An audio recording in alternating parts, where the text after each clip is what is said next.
নমস্কার বন্ধুরা, শ্রেয়সীর রান্নাঘরে আপনাদের স্বাগত জানাই। আজ আমি আলু, বিনস আর চিকেন দিয়ে একটা ভাজি বানাবো। রান্নাটা একটু অন্যরকম কিন্তু খেতে খুব সুন্দর, তাই ভিডিওটি শেষ অবধি দেখার অনুরোধ রইল। তো চলুন বন্ধুরা, রেসিপিটা দেখে নিই। আমি এখানে কড়াইতে 2 থেকে 3 চামচ তেল নিয়ে নিলাম।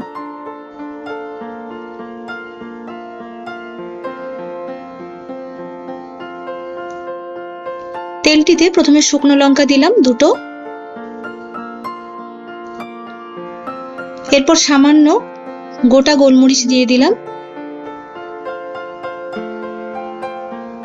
এরপর 1.5 চামচ জিরে, গোটা জিরে আর 1.5 চামচ গোটা ধনে আমি এর মধ্যে দিয়ে দেব।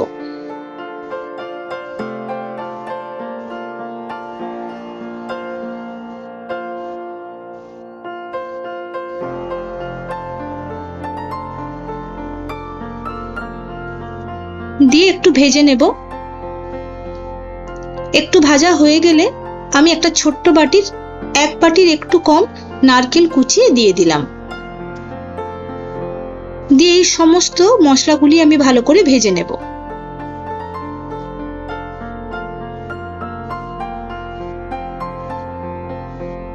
মশলাটা ভালো করে ভাজা হয়ে গেলে মশলাটাকে ঠান্ডা করে আমি মিক্সিতে একটু গুঁড়িয়ে নেব।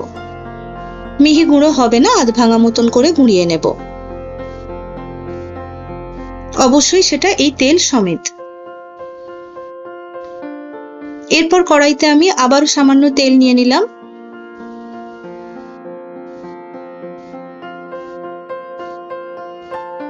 তেলটা গরম হয়ে এলে আমি 1/2 চামচের একটু বেশি কালো সর্ষে দিলাম।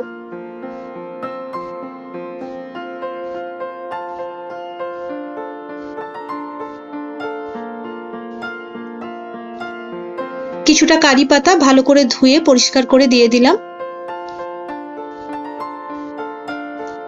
দিয়ে কারি পাতা আর সর্ষেটা আমি একটু ভেজে নেব।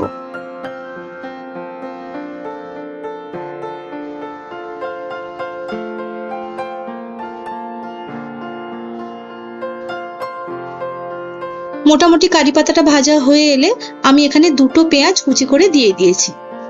মিডিয়াম সাইজ পেঁয়াজ নিয়েছি। দিয়ে পেঁয়াজটাও ভালো করে ওর সাথে ভেজে নেব।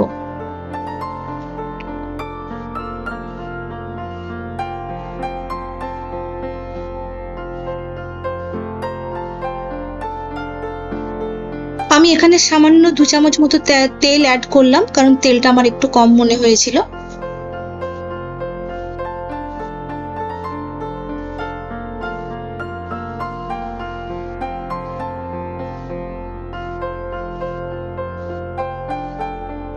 পেঁয়াজটা একেবারে লাল করে ভেজে নেব।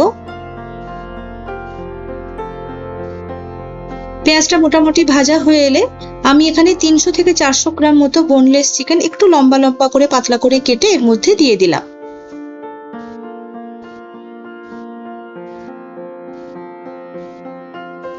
দিয়ে চিকেনটা ভালো করে ভেজে নেব।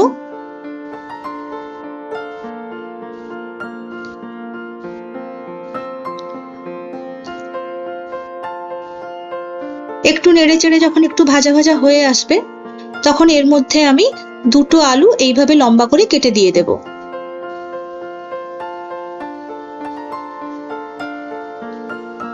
দিয়ে আবারও একটু ভেজে নেব।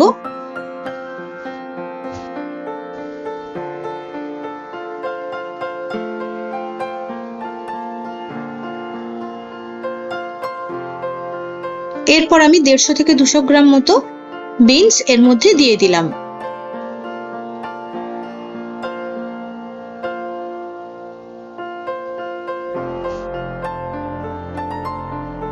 এবারে সমস্ত কিছু আমি ভালো করে ভেজে নেব, ঢাকা কিন্তু লাগাবো না। স্বাদ মতো নুন আমি দিয়ে দিলাম।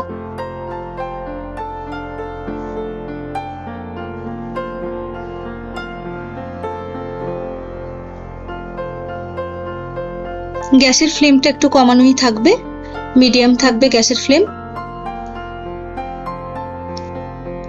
ভালো করে ভেজে ভেজে নিয়ে দেখবো যে আলুটা মোটামুটি সেদ্ধ হয়ে এসছে। দেখলাম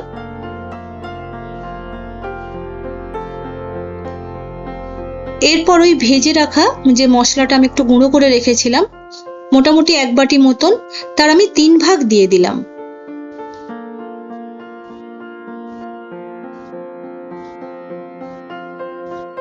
এবারে মশলাটা দিয়ে আমি সবজি আর চিকেনটাকে ভালো করে নেড়ে নেব। গরম ভাত, ডাল আর এই ভাজিটা হলে আর কিচ্ছু লাগবে না।